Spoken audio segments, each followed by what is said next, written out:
What is money? Is the property market going to crash? And where are the opportunities? This is what I'll be answering in today's video.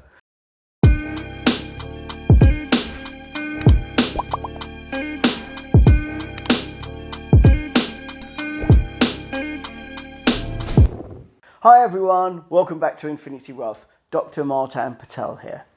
Okay, so what is money? For a long time, have you wondered, when you look at a £20 note or wherever currency you are, it just says the Bank of England hereby pays the bearer, agrees to pay the bearer of this note X amount. But what's the point in having that note when the bank can print it for free? Which is what's been going on. Now, we should take advantage of these sort of things when we know what the Bank of England's mandate is and what central banks around the world are doing. Currencies around the world and the value of their currencies is really determined by the confidence people have in the central banks of those countries. So, for example, if confidence in a certain central bank completely went away, you'll find that their currency will drop immensely, right? Which will force, because they're purchasing goods from elsewhere, asset price inflation to rise. When we look at money, or when I look at money, I think, okay, a lot of people think that gold and silver and Bitcoin and cryptocurrencies are not really money, right? These entities were developed because they cannot be printed like fiat currency. So when I look at them, I think, okay, so let me get this right. World central banks are going to be printing money for free, and they've been doing it for a long time, and they're going to increase that printing even more to an extreme that we've never seen before. The mandate of the central banks is to increase inflation. Why is it to increase inflation? That increases asset prices. Why do they want asset prices to increase? If you think about what a £5 note or a £10 note would have been worth 20 years ago to you as a human person, and how much it could buy, and what a £5 or a £10 note, whatever note it is worth today and what it can buy. So by creating inflation, it reduces the debt burden that some of these central banks already have, right?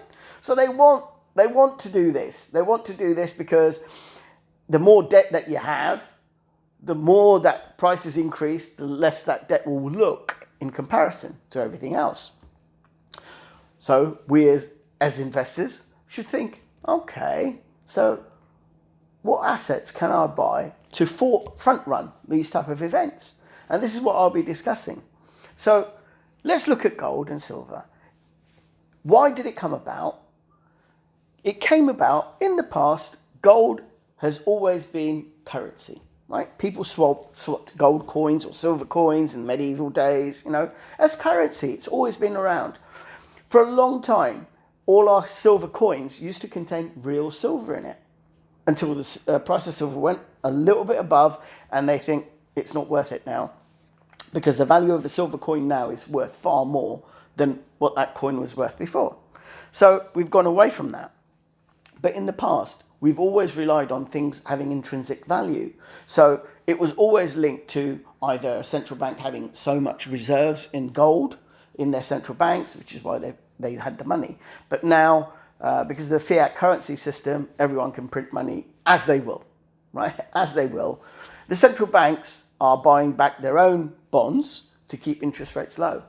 Why are they keeping interest rates low? Okay. Because they have debt at the end of the day. So the lower the interest rates, it means that they pay less for the person who's loaning them the money, for the money to be loaned to them. So they're artificially keeping interest rates very, very low. One of the biggest bubbles in history is the bond market around the world. Now, at some stage, no one knows when, this will have a very, very detrimental effect on the whole world. Don't know when that will happen. I haven't got a crystal ball. I know what to look for when it begins to start to escalate to that sort of situation, right? But right now, what we're looking at is how can we benefit, right? Don't let that worry you. how can we benefit? Because we don't have control over that at the moment, right? So how can we benefit? Well, gold has gone up more than 50% if you bought it about a year and a half ago. Silver has more than doubled if you bought it a year ago. Okay. Bitcoin, cryptocurrencies, Bitcoin especially, has increased substantially in value. Okay. I'm not advocating going out to buy Bitcoin or gold or silver. This is more of an educational channel, and also to teach you more about how to increase your wealth. So it's to make you aware of what is going on and to educate you and maybe to inspire you to go and do some more of your own investigation. Okay, so if we go back, with more printing of money, with central banks now possibly going to negative interest rates, when the banks start charging people for actually holding their own money in a bank account, what do you think people are going to be doing? People are going to say, well, I'm not paying you to hold my own money, which you can then invest. Will gold and silver prices go up? I think so. I think that's what the market has been indicating, that if central banks now go to, and there are central banks around the world that have gone negative interest rates anyway, but if US goes negative and UK goes negative, well, I think that'll be different because the US was a reserve currency. And the US became a reserve currency after the UK pound in the 1900s. I think it was 1914, 1911, after the First World War. Because the UK was so indebted, the US became the reserve currency of the world, right? We were on a gold standard and what have you. And you can find out about Bretton Woods and everything else yourself. So I'm not going to talk about that today. But what I'm going to talk about is opportunities. So as an investor, when I look at opportunities, I think, okay, right, what's undervalued? Because long term, I want to build in value, right? So I want to buy assets that are undervalued. Silver is one of the most undervalued assets at the moment, along with gold. Bitcoin as well, right? They will be rising, they have been rising, but all of these things go into a cycle. And we at Infinity Wealth understand those cycles and can help you with those cycles as well. And when's a good time to invest in gold, when's a bad time to invest in gold. But we look at it as a long-term thing, so a store of real value, right? So that's what we're looking at. So when we look at opportunities, I look at, okay, they're trying to force up asset prices. If you noticed, the stock markets around the world just went completely parabolic. Especially the growth shares in technology in the US. Okay, they went parabolic because of the amount of money printing and the amount of money and stimulus that was going on in the world economy. We are going to have greater and greater stimulus. It's unfortunate, but we have to do it in order to save things. We've got a second outbreak of COVID. Now the stock markets are coming back down to earth. Do you believe that we'll ever get rid of COVID? I think we will. I think we'll come to getting used to living with COVID and hopefully a vaccine created which will help everyone around the world. But that's maybe a year and a bit away, right? Maybe 6 months away for the vaccine, but to reach the general population, maybe a little bit longer, right? In the meantime, I'm looking for value investments. As a property investor, we always talked about passive income.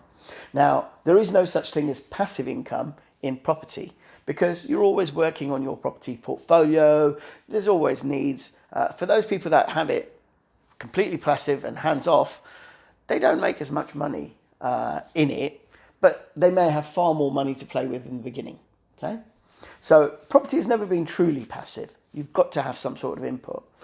Stocks and shares have been more passive, as is the bond market. But again, you have to do some investigations and some reading, finding out where the value is. Right now, I see a lot of value in some of the UK shares. Why do I see real value in some of the UK shares? Because the yields are astronomical. So when I look around as a property investor, I think, okay. So another way of looking at it, and I'll explain why, is if you considered the North about 12 years ago, the northern part of the UK suffered immensely. Property prices have taken a long time to increase, whereas London had a dip and just went rocketing up. Now the roles have reversed a bit. there's more value now beginning to develop, or there's always been value in the north. So if you were smart enough to actually invest in some of the northern cities, like Manchester, like Birmingham, like Liverpool, you would have found that now you're actually increasing value where other parts of the UK are decreasing in value. Okay, so it's all about value, right? And it's about picking up the right deals. So right now, if you look at the stock market is screaming to me, hey, look at me, I am real value at the moment, especially with what's happening today, with the rise of COVID again, with also the second wave of COVID, but also the uncertainty of the US elections as well, Brexit. Now, going on to Brexit, I think that common sense will prevail and they will come to some sort of agreement. I think for both the UK and Europe, we need it. We need our leaders to be sensible, not stubborn, but more flexible for each other's needs. It has to be both ways as well. Okay, so I think that we'll come to some sort of compromise because they realise that this is not a situation where you want to actually walk away from the table when the world is undergoing through these COVID crises. It would be a disaster if they did that. Secondly, the US is going to introduce more stimulus. France has gone into lockdown, so it will need to help people. It will need to help the nations around the world need to help their people by providing them furlough loans like we did here, but to keep the economy going, right?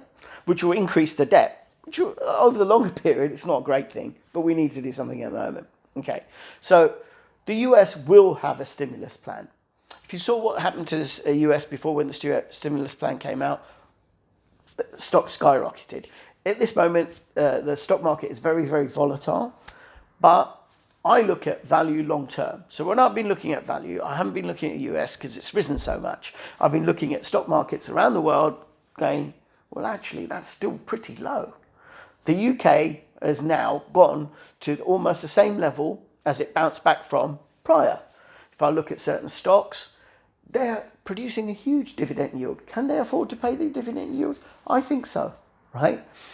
I've been looking at assets like oil, knowing that when investors go to one side of the extreme, you've got to be the other side because that's when you're going to make the most money. You're going to benefit from that contrarian thinking. Now, everyone has gone to the extremes because at the moment, everyone thinks that we're all going to have electric cars. We're all going to have electric cars. Oil is dead. Well, I'm here to remind you that we obtain a lot of things from oil, and oil eventually will be killed off with renewable energy. And I'm a great renewable energy believer, right? But I think it will take its time. I think we should accelerate the whole process, but I think it will take its time, right? So when you look at that, you think, well, there's still going to be a demand for oil. There's oil companies who are actually going out into alternative energy as well, producing wind farms offshore, producing hydroelectric in certain areas as well. So there's all these things going on, right? And nuclear in EDF's case as well. Okay, so these guys can pay a dividend and the asset prices will be going up because at the end of the day, the government's going to pump more money into it. So there are opportunities here. The other opportunity that I see in property, right, is commercial property is down on its knees. I keep tracking it. I keep tracking it because I want to press the button on it at some stage, right? I think it will go down further. I don't think we've even seen the beginning of it. So I think it will go down further, and I'm probably looking at, April next year, hopefully that sort of time. I think once all the bad news has really come into it, on a trading perspective, they've taken a pretty big hit so far, so there may be a bounce, okay? But it's looking at opportunities. As investors and as a subscriber to Infinity Wealth, we don't just believe in property. What we believe in is increasing your wealth and safeguarding your wealth. We want to create a community of people that are like-minded. So please don't forget to, any thoughts or comments that you have, please share them and make remarks below so we can start having a conversation. Now, I will be doing, along with Kiki, because we had a long discussion, a live webinar on maybe Facebook or somewhere like that, where you can ask questions, and we'll be talking about all sorts of things, all sorts of opportunities that I see, shares that I see. And I have to add that this is not financial advice, right? It's what I am looking at. It's what Kiki is looking at. And the advantage is that I am well older than Kiki, double, more than double Kiki's age. But I've got a wealth of experience. So I've lived through decades, right, of what's been going on. Kiki is very, he's very mindful, but he's also got new ideas as well. So that's where we combine really, really well. So we'll be talking about crypto, we'll be talking about share market, we'll be talking about currencies, commodities, where people should be looking. I think people should now also be positioning. So how do you take advantage of that? That's what we'll be talking about as well. Where should you should always have a balanced portfolio. Don't be on one side of the coin. Have both aspects of it. Going back to property, with all this printing of money, that's great. But where I see a problem in property is that because of the higher rate of unemployment that we're going to have, which will be devastating to people. Also, the commercial property market, tighter bank lending rules. I think there'll be a correction. I don't think there'll be a property crash. I think it's good to have a correction because it filters out stuff and it gives us an opportunity to actually take advantage of it and to buy things that are better value, right? So that's what I'll be talking about, and where I see opportunities within the property sector as well, because there are opportunities within the property sector. Okay, so I hope that you've enjoyed it. Look out for the live webinar. I'll also be doing a podcast with Richard and Nina of IMN, I think, of London, and they also represent Inspired Equity as well. So I'll be doing a podcast with Richard and Nina as well. I think that's on the 25th of November, which will be great. So please tune into that as well. Again, we'll send you a link somewhere. But above all, engage, interact with us. If you like this video, please share it along with your friends. Don't forget to like it. We are a new channel. We rely on your support. And we hope that you're appreciating the content that we're giving you. Okay, until next week, take care. Speak to you soon. Bye.